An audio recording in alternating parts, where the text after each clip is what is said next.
গাধাকে যখন সৃষ্টি করা হয়েছিল তখন গাধাকে বলা হলো তুমি দুনিয়াতে প্রচুর পরিশ্রম করবে, তোমার মাথায় কোনো বুদ্ধি থাকবে না, তুমি খেতে পারবে শুধুই ঘাস, এবং তোমার আয়ু দেওয়া হলো 50 বছর। এইটা শুনে গাধা বলল, হে প্রভু, আমি এত বছর বাঁচতে চাই না, আমাকে বরঞ্চ 20 বছর আয়ু দিন আর 30 বছর আয়ু ফিরিয়ে নিন। গাধার এই প্রস্তাব মঞ্জুর করা হলো।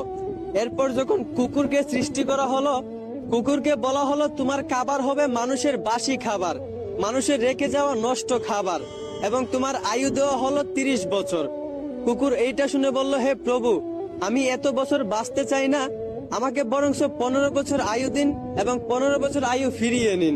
সৃষ্টিকর্তা তার এই প্রস্তাব মঞ্জুর করলেন। তারপর যখন বানরকে সৃষ্টি করা হলো, তখন বানরকে বলা হলো তোমার কাজ হবে দুনিয়াতে শুধু এক ডাল থেকে আরেক ডালে ঝুলাঝুলি করা, মানুষকে বিনোদন দেওয়া, এবং তোমার আয়ু দেওয়া হলো 20 বছর। বানর তখন প্রভুকে বলল, হে প্রভু, আমি এত বছর বাঁচতে চাই না, আমাকে বরঞ্চ 10 বছর আয়ু দিন আর 10 বছর আয়ু ফিরিয়ে নিন। সৃষ্টিকর্তা বানরের এই প্রস্তাব মঞ্জুর করলেন। এরপর এলো পুরুষের পালা। পুরুষকে যখন সৃষ্টি করা হলো, তখন পুরুষকে বলা হলো তুমি হচ্ছ সৃষ্টি জগতের সবচেয়ে শ্রেষ্ঠ প্রাণী, আর তোমার আয়ু দেওয়া হলো 20 বছর।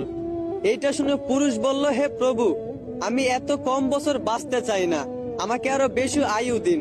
গাধা যে 30 বছর আয়ুটা ফিরিয়ে দিয়েছিল, সেই আয়ুটা আমাকে দিয়ে দিন, এবং কুকুরও যে 15 বছর আয়ুটা ফিরিয়ে দিয়েছিল, সেই আয়ুটাও আমাকে দিয়ে দিন, এবং বানর 20 বছর থেকে 10 বছর যে আয়ুটা ফিরিয়ে দিয়েছিল, সেই আয়ুটাও আমাকে দিয়ে দিন। সৃষ্টিকর্তা পুরুষের এই প্রস্তাব মঞ্জুর করলেন। মূলত তারপর থেকেই একটা ছেলে পুরুষ হয়ে বাঁচে 20 বছর, আর বাকি 30 বছর বাঁচে গাধার মতো। ওই যে গাধার 30 বছর আয়ু তাকে দেওয়া হয়েছিল। গাধা যেমন দিন রাত পরিশ্রম করে, ঠিক তেমনি একটা পুরুষকেও বাকি 30 বছর পরিবারের জন্য দিন রাত পরিশ্রম করে কাটাতে হয়। বাকি 15 বছর পুরুষদেরকে বাঁচতে হয় কুকুরের মতো। ওই যে কুকুরের ফিরিয়ে দেওয়া আয়ুটা তাকে দেওয়া হয়েছিল। একটা কুকুর যেমন মানুষ যা দেয় তাই খেয়ে বেঁচে থাকতে হয়, ঠিক তেমনি একটা পুরুষও বাকি 15 বছর সন্তানেরা তাকে যা দেয় তা খেয়েই বেঁচে থাকতে হয়। আর বাকি 10 বছর পুরুষদেরকে বাঁচতে হয় ঠিক একটা বানরের মতো।